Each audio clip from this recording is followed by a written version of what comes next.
Assalamu alaikum dear students, welcome to my class. Today I would like to discuss about the most important topic about voice change. You know, voice change is one of the most important topic in English grammar. If you want to get the full marks of voice change, you have to be prepare yourself properly. So this lesson is for all of you who were interested to learning voice.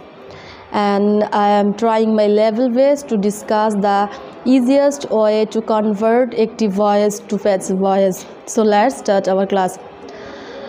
আজকের ক্লাসে আমি voice পরিবর্তন নিয়ে আলোচনা করব অর্থাৎ voice মানে হচ্ছে বাচ্য ভয়েস চেঞ্জ অর্থ হচ্ছে বাচ্য পরিবর্তন তো বাচ্য পরিবর্তন করতে হলে প্রথমে আমাদেরকে জানতে হবে what is voice and how many kinds of voice voice হচ্ছে ভার্বের যে আকার সাবজেক্ট অথবা অবজেক্টের উপর মুখ্যভাবে কাজ করে তাকে ভয়েস বলে আর ভয়েস হচ্ছে দুই রকমের একটা হচ্ছে অ্যাক্টিভ ভয়েস এবং আরেকটা হচ্ছে প্যাসিভ ভয়েস অ্যাক্টিভ ভয়েস অর্থ হচ্ছে কর্তৃবাচ্য আর প্যাসিভ ভয়েস অর্থ হচ্ছে কর্মবাচ্য অর্থাৎ আমরা অর্থ জেনেই বোঝা যাচ্ছে যে কর্তৃবাচ্য কোনটা যে সেন্টেন্সের মধ্যে সাবজেক্ট নিজে সক্রিয় বা অ্যাক্টিভ হয়ে কাজ সম্পন্ন করে তাকে বলে ভার্বের অ্যাক্টিভ ভয়েস আর যে ভয়েসের মধ্যে সাবজেক্ট নিজে সক্রিয় না হয়ে নিজে কাজ সম্পন্ন না করে অন্য নিজে নিষ্ক্রিয় থাকে এটা সেই অবস্থাকে বলে প্যাসিভ ভয়েস তো ভয়েস চেঞ্জিংটা মূলত কত রকমের হতে পারে ভয়েস চেঞ্জটা দুইভাবে হতে পারে একটা হচ্ছে অ্যাক্টিভ টু প্যাসিভ ভয়েস এবং অন্যটা হচ্ছে passive to active voice that means কোনো একটা অ্যাক্টিভ সেন্টেন্স থাকলে সেই সেন্টেন্সটাকে আমরা প্যাসিভ ভয়েসে রূপান্তরিত করতে হবে অথবা সেন্টেন্সটা যদি প্যাসিভে থাকে তাহলে সেই সেন্টেন্সটাকে আমরা অ্যাক্টিভ ভয়েসে রূপান্তরিত করতে হবে তো এছাড়াও আরেকটা হচ্ছে কোয়াসিভ প্যাসিভ ভয়েস সেটা টোটালি কিছু ডিফারেন্স রুলসের উপর ভিত্তি করে হয় এজন্য সেটা আর এখানে ইন্ডিকেট করিনি ভয়েস চেঞ্জ করতে হলে changing active to passive voice অর্থাৎ কোনো অ্যাক্টিভ ভয়েসকে প্যাসিভ ভয়েসে রূপান্তরিত করতে হলে যে পাঁচটা কাজ আপনাকে অবশ্যই জানতেই হবে করতেই হবে প্রথমটা হচ্ছে অ্যাক্টিভ ভয়েসের অবজেক্ট প্যাসিভ ভয়েসে সাবজেক্ট হয়ে যাবে অর্থাৎ অ্যাক্টিভ ভয়েসে যেটা থাকবে অবজেক্ট প্যাসিভ ভয়েসে এটা হয়ে যাবে সাবজেক্ট এখানে একটা এক্সাম্পল আছে অ্যাক্টিভ ভয়েস যেমন আই ডু দ্য ওয়ার্ক এটাতে আমরা দেখতে পাচ্ছি দি ওয়ার্ক হচ্ছে অ্যাক্টিভ ভয়েসের অবজেক্ট তাহলে অ্যাক্টিভ ভয়েসের অবজেক্টটা প্যাসিভ ভয়েসে হয়ে যাবে সাবজেক্ট তাহলে এটা আমরা সাবজেক্ট লিখব দ্য ওয়ার্ক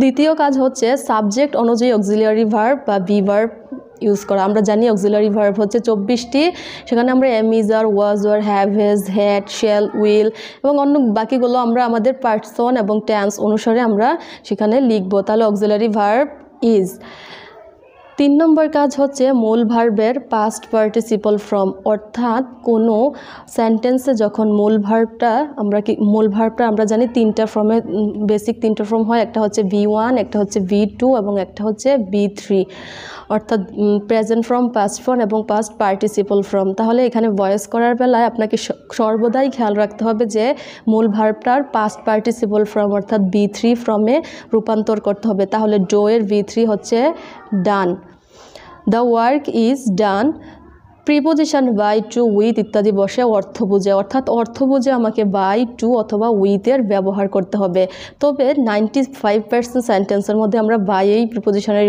ইউজ করব এবং বাকি 5%-এর মধ্যে আমরা অর্থ বুঝে টু উইথ অথবা এট ব্যবহার করতে পারি তাহলে প্রিপোজিশন বাই পঞ্চম কাজ হচ্ছে অ্যাক্টিভ ভয়েসের সাবজেক্ট প্যাসিভ ভয়েসে হয়ে যাবে অবজেক্ট অর্থাৎ অ্যাক্টিভ ভয়েসে যেটা সাবজেক্ট ছিল এই সাবজেক্টের প্যাসিভ ভয়েস এটার অবজেক্টিভ ফর্ম হয়ে যাবে তাহলে আমরা অ্যাক্টিভ ভয়েসের সাবজেক্ট পাচ্ছি আই এর অবজেক্টিভ ফর্ম হচ্ছে me that means I do the work এই অ্যাক্টিভ ভয়েসের প্যাসিভ ফর্ম হচ্ছে the work is done by me এখানে দেখেন প্রথম কাজ হচ্ছে অ্যাক্টিভ ভয়েসের অবজেক্ট প্যাসিভ ভয়েসে করলাম সাবজেক্ট দ্বিতীয় কাজ হচ্ছে অক্সিলারি ভার্ব তৃতীয় কাজ হচ্ছে মূল ভার্বের B3 চতুর্থ কাজ হচ্ছে প্রিপোজিশন বাই এবং পঞ্চম কাজ হচ্ছে আমরা অ্যাক্টিভ ভয়েসের সাবজেক্টটাকে প্যাসিভ ভয়েসে করে দিলাম অবজেক্ট অর্থাৎ যে কোনো অ্যাক্টিভ ভয়েসকে প্যাসিভ ভয়েসে করতে হলে আমাকে অবশ্যই এই কাজগুলো কমপ্লিট করতেই হবে এখন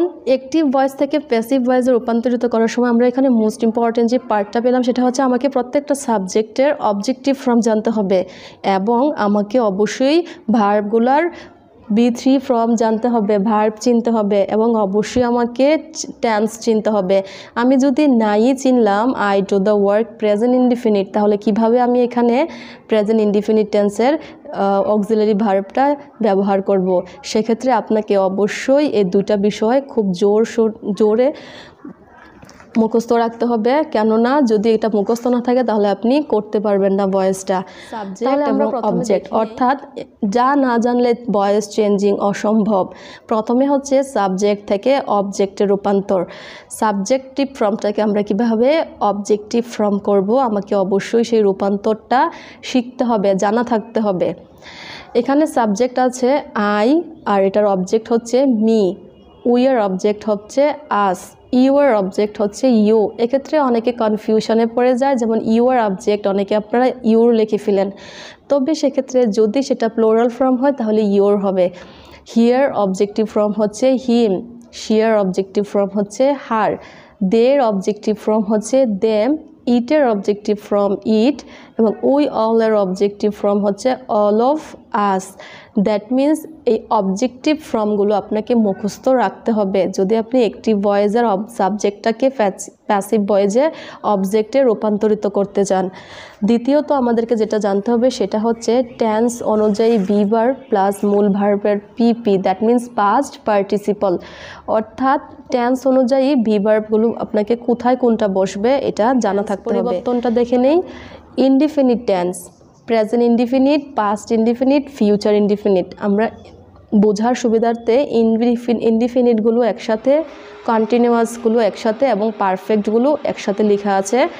তাহলে প্রেজেন্ট ইনডিফিনিটের ভয়েসের বেলায় অক্সিলারি ভার্ব হচ্ছে এম, ইজ, আর। আর আমরা এমনিতে জেনারেলি জানি সাবজেক্ট প্লাস বি1 প্লাস অবজেক্ট, অর্থাৎ সাবজেক্টের পরে ভার্বের বেস 1 প্লাস অবজেক্ট হচ্ছে প্রেজেন্ট ইনডিফিনিট টেন্সের স্ট্রাকচার।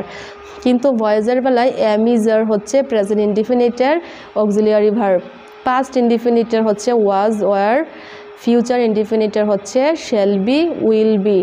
একইভাবে প্রেজেন্ট কন্টিনিউয়াসের হচ্ছে am being, is being, are being, past কন্টিনিউয়াসের হচ্ছে ওয়াজ বিং, ওয়ার বিং এবং ফিউচার কন্টিনিউয়াসের হচ্ছে shall be being, will be being. That means এখানে ইনডিফিনিট ফর্ম যেগুলো ছিল প্রত্যেকটা ইনডিফিনিট ফর্মের সাথে আপনি যখন বিং যুক্ত করে দেবেন তখন এটা হয়ে যাবে কন্টিনিউয়াস ফর্ম। আর পারফেক্টে প্রেজেন্ট পারফেক্ট হচ্ছে have been, has been, past perfect হচ্ছে হ্যাড বিন, ফিউচার পারফেক্ট হচ্ছে shall have been, will have been. এটাতেও সেম একইভাবে প্রেজেন্ট পারফেক্ট, পাস্ট পারফেক্ট এবং ফিউচার পারফেক্টের অক্সিলারি ভার্বগুলো লেখার পরে প্রত্যেকটার পরে যখন আপনি বিন যুক্ত করে দিবেন তখন এটা হয়ে যাবে ফিউচার পারফেক্ট। অর্থাৎ সহজে আমরা কিভাবে মনে রাখতে পারি, আমরা একই সাথে তিনটা ইনডিফিনিট, আবার একই সাথে তিনটা কন্টিনিউয়াস এবং একই সাথে তিনটা পারফেক্টকে এভাবে আলাদা করে লিখলে সহজেই আপনারা এটা মনে রাখতে সুবিধা হবে। তাহলে আমরা দেখলাম যে ভয়েস চেঞ্জ করতে হলে সাবজেক্টের অবজেক্টিভ ফর্মটা এবং টেন্স পরিবর্তনটা অনেক ইম্পর্ট্যান্ট।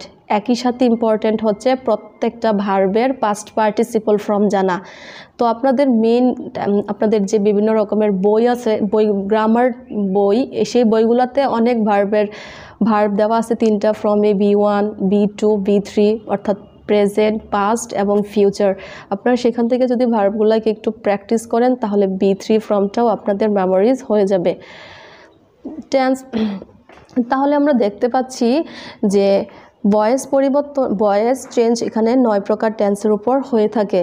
আমরা 9 প্রকার টেন্সের অ্যাক্টিভ ভয়েস থেকে প্যাসিভ ভয়েসে মাত্র একটা স্ট্রাকচারের মাধ্যমেই করতে পারি। এই স্ট্রাকচারটা হচ্ছে অবজেক্টের সাবজেক্ট, অর্থাৎ অ্যাক্টিভ ভয়েসে যেটা অবজেক্ট থাকবে প্যাসিভ ভয়েসে এটা হয়ে যাবে সাবজেক্ট।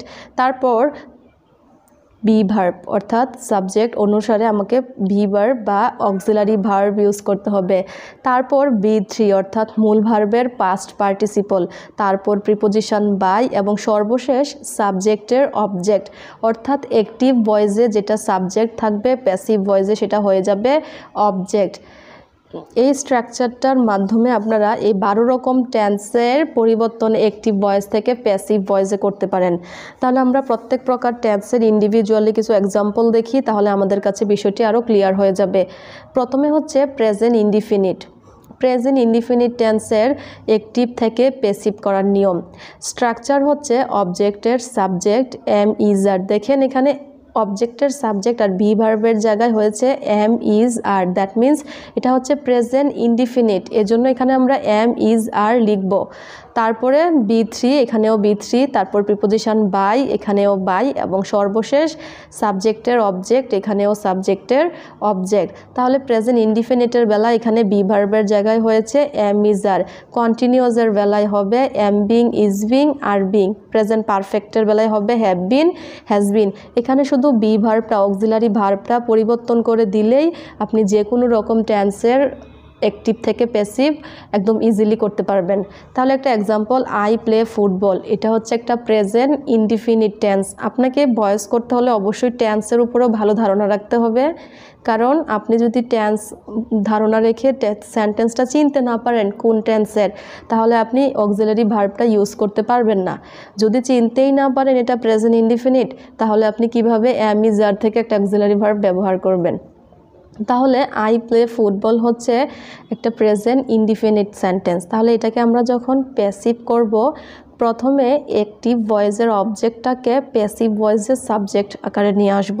তাহলে অবজেক্টের সাবজেক্ট, ফুটবল হচ্ছে অ্যাক্টিভ ভয়েসের অবজেক্ট, এটাকে আমরা প্যাসিভ ভয়েসের সাবজেক্ট করলাম। এরপরে হচ্ছে এম ইজ আর, ইজ, তারপরে B3, প্লের B3 হচ্ছে প্লেড, প্রিপোজিশন বাই এবং সাবজেক্টের অবজেক্ট, আইয়ের অবজেক্টিভ ফর্ম হচ্ছে মি। সেমভাবে they eat rice, rice is eaten by me. আমরা যখন আপনারা এই স্ট্রাকচারটা যখন ফলো করবেন, তখন প্রেজেন্ট ইনডিফিনিটের যত রকমের অ্যাক্টিভ ভয়েস আছে আপনি চাইলে এটাকে অনায়াসে প্যাসিভ ভয়েসে রূপান্তর করতে পারেন। এবার আমরা প্রেজেন্ট কন্টিনিউয়াস টেন্সের আমরা সেই একই স্ট্রাকচার ইউজ করলাম, এবং এখানে বি ভার্বের জায়গায় এম বিং, ইজ বিং এবং আর বিং দিয়ে দিলাম। তাহলে হি ইজ ইটিং রাইস, এক্সাম্পলে হচ্ছে হি ইজ ইটিং রাইস, এটা একটা প্রেজেন্ট কন্টিনিউয়াস সেন্টেন্স, আর রাইস হচ্ছে এই সেন্টেন্সের অবজেক্ট, এটাকে আমরা সাবজেক্ট করলাম। তারপরে ইজ বিং মূল ভার্বের পাস্ট পার্টিসিপল, ইটিংয়ের past participle eaten, preposition by, এবং হিয়ার অবজেক্টিভ ফর্ম হচ্ছে হিম। এখানে দুইটা করে এক্সাম্পল দেওয়া আছে, আপনি বাসায় এগুলো নিজে নিজে প্র্যাকটিস করবেন এবং আশা করি ইনশাআল্লাহ আপনারা পারবেন। তারপরে প্রেজেন্ট পারফেক্ট হচ্ছে auxiliary verb have been, has been, same আগে যা ছিল পরে যা ছিল এটা ঠিক থাকলো। অবজেক্টের সাবজেক্ট B3 বাই সাবজেক্টের অবজেক্ট, আমাদের পূর্বের এবং পরের অংশটা একই থাকতেছে, আমরা শুধু অক্সিলারি ভার্বটাকে পরিবর্তন করতেছি। তাহলে হি হ্যাজ ইটেন রাইস। এক্ষেত্রে একটা টেকনিক মনে রাখবেন যে প্রেজেন্ট পারফেক্টের যত সেন্টেন্স হবে প্রত্যেকটা সেন্টেন্সেই বি ভার্বই দেওয়া থাকবে, অ্যাক্টিভ ভয়েসে বি ভার্বটাই B3টাই ইউজ করা হবে, কারণ আমরা জানি subject plus have has plus B3 plus object, subject plus had plus B3 plus object. Present perfect, past perfect, future perfect, প্রত্যেকটা পারফেক্টে B3 ফর্মটা দেওয়াই থাকে, সেক্ষেত্রে আপনাকে আর B3টা নিয়ে চিন্তা করতে হবে না। তাহলে he has eaten rice, rice হচ্ছে এখানে অবজেক্ট, রাইস হ্যাজ বিন, ইটেনই থাকবে কারণ এটা B3তে অলরেডি দেওয়াই আছে। তারপরে preposition by, here objective from him. Past ইনডিফিনিটে স্ট্রাকচার সেই একই, অবজেক্টের সাবজেক্ট, অক্সিলারি ভার্ব হচ্ছে ওয়াজ ওয়ার, মূল ভার্বের B3 বাই, প্রিপোজিশন, তারপরে সাবজেক্টের অবজেক্ট। আই এট রাইস, এট হচ্ছে ইটের পাস্ট ফর্ম, তাহলে আমরা বুঝে যাচ্ছি এটা হচ্ছে একটা প্রেজেন্ট ইনডিফিনিট সেন্টেন্স, আর প্রেজেন্ট ইনডিফিনিট সেন্টেন্সের অক্সিলারি ভার্ব হচ্ছে ওয়াজ ওয়ার। এখন সেই অনুযায়ী আপনি এটাকে যখন প্যাসিভ করবেন এটা এমনিতেই হয়ে যাচ্ছে। তাহলে রাইস হচ্ছে অবজেক্ট, এখানে অবজেক্ট নিয়ে আসলাম, অক্সিলারি ভার্ব ওয়াজ, তারপরে ইটের পাস্ট পার্টিসিপল ফর্ম হচ্ছে ইটেন, প্রিপোজিশন বাই, আইয়ের অবজেক্টিভ ফর্ম হচ্ছে মি। পাস্ট কন্টিনিউয়াস একইভাবে was being, were being, B3 by সাবজেক্টের অবজেক্ট। এরকম করে প্রত্যেকটা টেন্স আপনি একটা স্ট্রাকচার লিখে সেই স্ট্রাকচারটার জায়গায় শুধু অক্সিলারি ভার্বগুলোকে পরিবর্তন করে এখানে দেওয়া আছে পাস্ট পারফেক্ট, অক্সিলারি ভার্ব আমরা জানি হ্যাড বিন, প্রথমে লিখতে হবে অবজেক্টের সাবজেক্ট, তারপরে B3 প্রিপোজিশন বাই সাবজেক্টের অবজেক্ট। ফিউচার ইনডিফিনিটে আমরা জানি auxiliary verb shall be, will B, পূর্বে যা ছিল তা, পরেও যা আছে তাই থাকবে। B3 থাকবে, বাই থাকবে, প্রিপোজিশন সাবজেক্টের অবজেক্ট থাকবে আই উইল ইট রাইস। তাহলে অবজেক্ট হচ্ছে rice, will be, auxiliary verb হচ্ছে উইল বি, মূল ভার্বের পাস্ট পার্টিসিপল ইটেন, তারপরে প্রিপোজিশন হচ্ছে বাই এবং সাবজেক্টের অবজেক্ট হচ্ছে মি। ফিউচার কন্টিনিউয়াসে আমরা অক্সিলারি ভার্ব পেয়েছিলাম shall be being, will be being, তারপরে হচ্ছে B3 প্রিপোজিশন বাই সাবজেক্টের object they will be playing football. এখানে একটা এক্সাম্পল দেওয়া আছে, তাহলে ফুটবলটা হচ্ছে একটা অ্যাক্টিভ ভয়েসের অবজেক্ট, তাহলে আমরা অবজেক্টটাকে নিয়ে আসলাম। তারপরে shall be being, will be being থেকে আমরা উইল বি বিং, মূল ভার্বের B3, প্লেয়িং এর B3 হবে প্লেড, প্রিপোজিশন বাই, তারপর দের অবজেক্ট ফ্রম হচ্ছে দেম। ফিউচার পারফেক্ট হচ্ছে shall have been, will have been, তারপর B3 বাই সাবজেক্টের অবজেক্ট। এরকম করে আপনারা বাসায় টেন্সের যে 9 রকম টেন্সের ভয়েস হয়, প্রত্যেকটা টেন্স বেসড যত রকমের ভয়েস হয় এগুলো বাসায় প্র্যাকটিস করবেন। সেই এই একটা স্ট্রাকচারই ইউজ করে প্রত্যেকটার অক্সিলারি ভার্বের জায়গায় শুধু টেন্স অনুযায়ী যে ভার্বগুলো এখানে দেওয়া আছে এই ভার্বগুলো দিবেন, দিয়ে প্র্যাকটিস করবেন। আশা করি আপনাদের টেন্স বেসড হবে না। এরপরে আমাদের যে নিয়ম আছে অ্যাক্টিভ টু প্যাসিভ ভয়েসের, যেমন কোয়াসিভ প্যাসিভ, তারপর কোনো সেন্টেন্সে যদি ডাবল অবজেক্ট থাকে তাহলে আপনি কিভাবে কোন অবজেক্টটাকে ধরে এটাকে প্যাসিভ করবেন, তারপর কিছু ফ্যাক্টেটিভ অবজেক্ট যেখানে আছে সেখানেও আপনি কিভাবে কোন অবজেক্টটাকে ধরে প্যাসিভ করতে পারবেন, তারপর কিছু ভিন্ন নিয়ম আমরা আমাদের নেক্সট ক্লাসে ইনশাল্লাহ ভয়েসের সেই এক্সট্রা এক্সেপশনাল কিছু নিয়ম নিয়ে কথা বলবো। আজকের ক্লাসে আমি ভয়েস বেসড যেই টেন্স বেসড যেই ভয়েস আলোচনা করলাম। আশা করি আপনারা বাসায় প্র্যাকটিস করবেন এবং আপনাদের টেন্স বেসড যত অ্যাক্টিভ থেকে প্যাসিভের প্রবলেম আছে এগুলো ইনশাল্লাহ ঠিক হয়ে যাবে। So thanks for watching this video and don't forget to like and share this video with your friends. Assalamu alaikum.